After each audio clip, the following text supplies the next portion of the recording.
Okay, quick Tuesday morning radar update.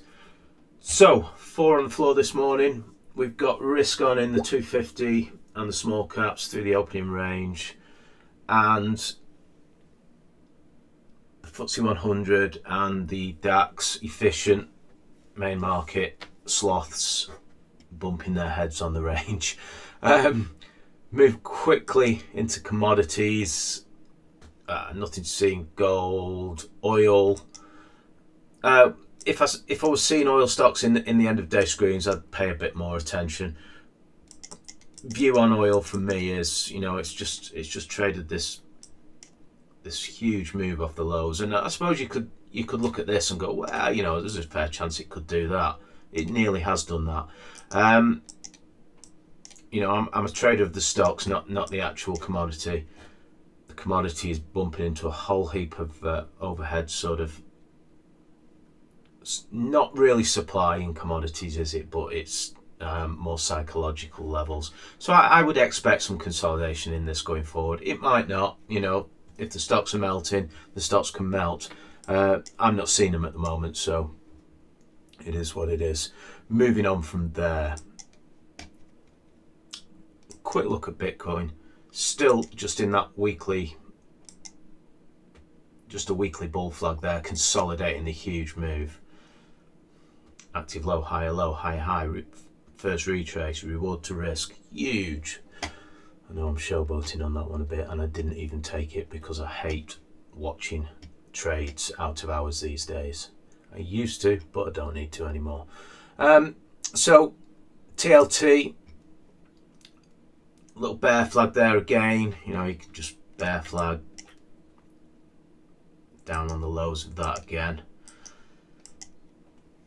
And dollar bull. Same story, we look at these little areas as resistance, and same here. Anywhere in this sort of triangle is a normal area for a bearish trend in the dollar to bounce into. It's a very normal area. At some point it'll probably throw a swing point. If the market has a little bit of a sell-off, well, this would spike a swing point into that area. There won't be a switch change, as in, buy the dip, until there's a price action reversal. There really won't, in my view. The trend is down on all time frames. What I follow, firmly down, moving on. And we can just look at cable, and that will just be bumbling around after trade. Active low, higher high, first retrace, swing move. Moving on from there, let's go into the volume leaders. It is 9:44. We should have traded 21% to be on average volume. Let's punch that in. There's a few on volume today. Quick look through the sectors. Travel and leisure's the standout sector today. I'll go through these in order of volume.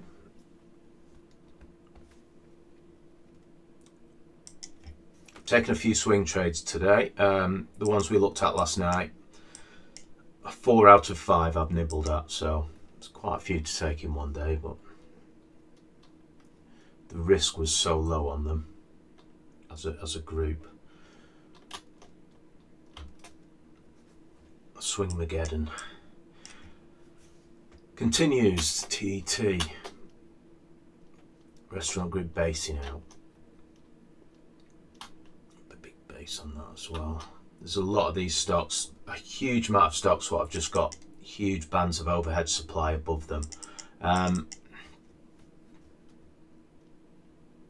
What tends to happen is they bounce into this active low, higher high, needs to trade above this area, and then you'll probably see a little base build. That's the usual.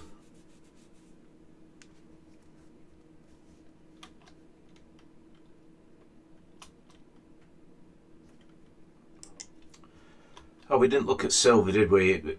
I think silver went up like an overweight turkey, didn't it? And just came all the way back in. which is expected from silver. Whether it makes a run from there, it's already had an okay run. ShareScope's trying to update. Already had an okay trend in previous months. SSON, nothing on that anymore.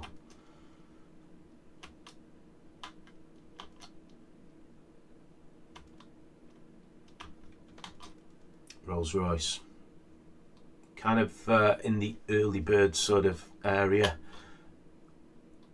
Really, you'd want the forward numbers to get behind the sort of get them out of the way, really, so it's trading towards something a little bit better. Fever Tree's that bigger base turned into a smaller base. Fever Tree is still trading towards negative growth, negative pre-tax profit on the full year, and turnover looks like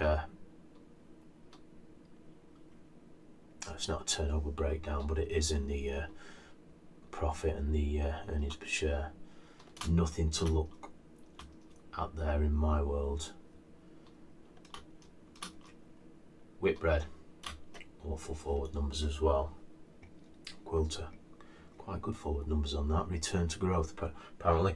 So into the small caps, it's now, I'll put 22% in. Hopefully this is just loaded today. It is loaded. So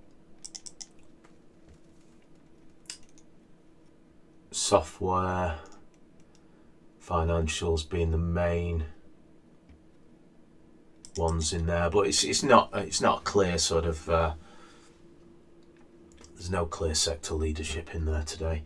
So in order of volume, as I've said before, this might be the top of the volume list, but if you go down and have a look, it will be one rebalancing of an institution.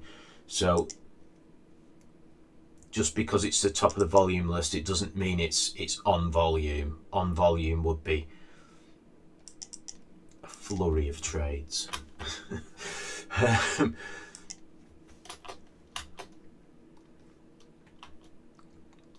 Gem Diamonds, Sure Serve. I have a position in this, so trading towards some fantastic numbers as well. I'll just bring this one up. I know I'm talking my own book here. It's always a case of doing your own research.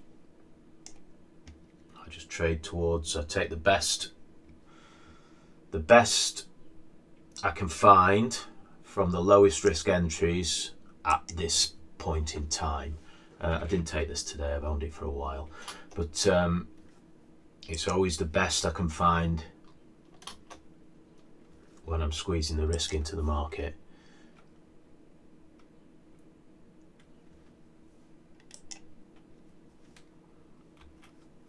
It's the IPO breakout, wasn't it, that one? And yeah, it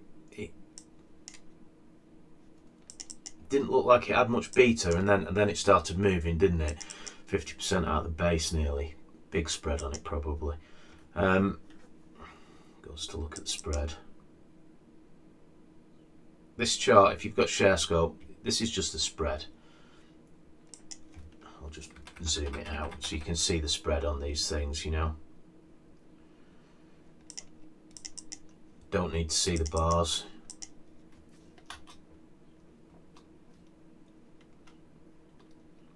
Red Rock Resources. It's not a very clear way of looking at it, was it? That I'll show you again on here.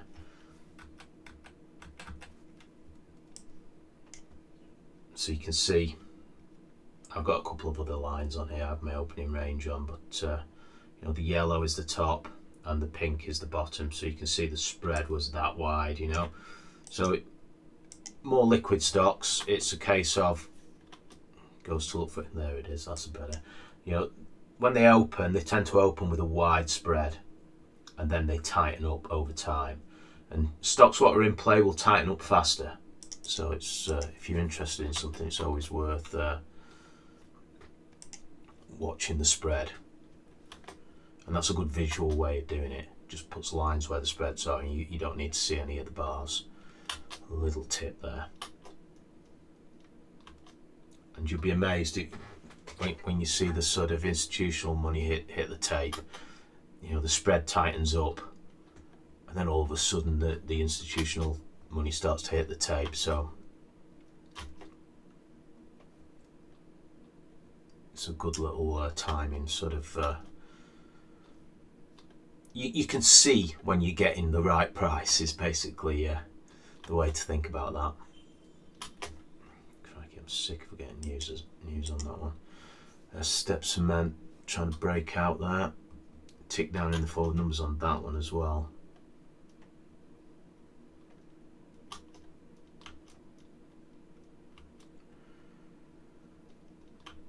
Expedia continues.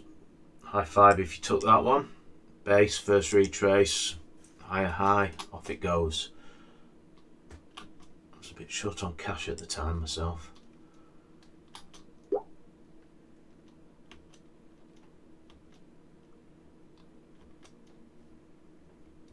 Scenic. This one is a return to growth. It's got some pretty solid forward numbers on this one. Turnover accelerating. I'll just put it in.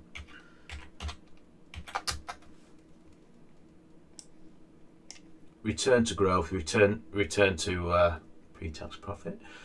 Turnover positive accelerating. It's a forecast earnings breakout as well, and a forecast profit breakout. So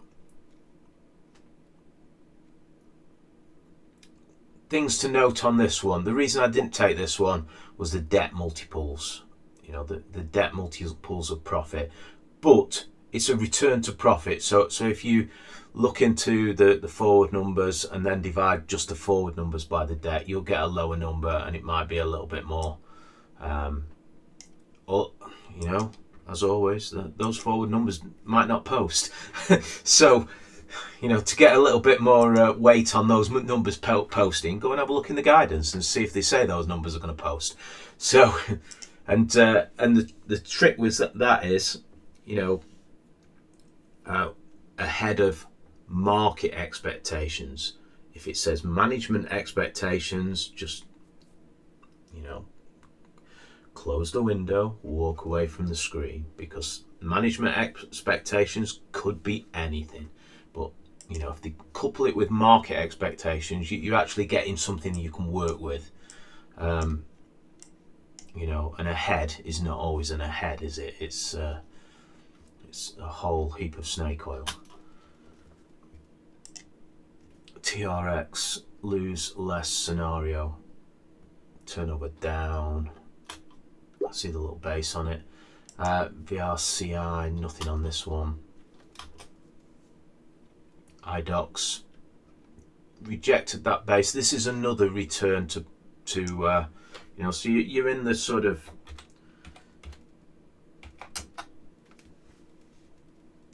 you're on the cusp of it trying to recover, is basically, you know, negative to positive, negative to positive, positive accelerating. And it's good to have the positive accelerating turnover, because it adds a little bit more weight to these numbers being a bit more correct. Obviously you've only got half of the multiple there to deal with again. So if you look at that forward number of 11.2 and divide that by its debt, you might sleep a bit better if you own that one, but I don't. Not my way of the highway, just something worth noting. SBSY, this one's ticking up as well. I've got a position in this one. SBSY. A bit longer than usual this morning's update, but there's quite a lot going on. So positive accelerating across the board on this one. 4 to 4.5, 4.5 to 5.8. Turnover accelerating. Yep. Tick, tick, tick. It's hard for me to.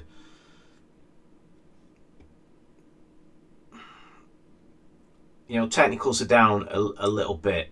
The only reason for that is it's just been consolidating for some time, so it's just you know, losing a little bit on that side, but otherwise that would be right back up the list.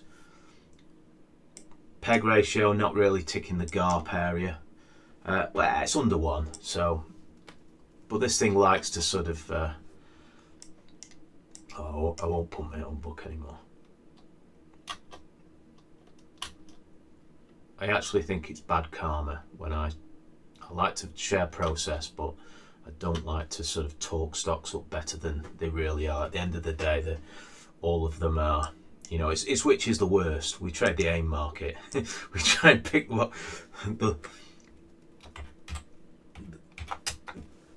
the best growth in the least worst company. So there you go, today's volume leaders. There's a lot going on in there this morning. Okay.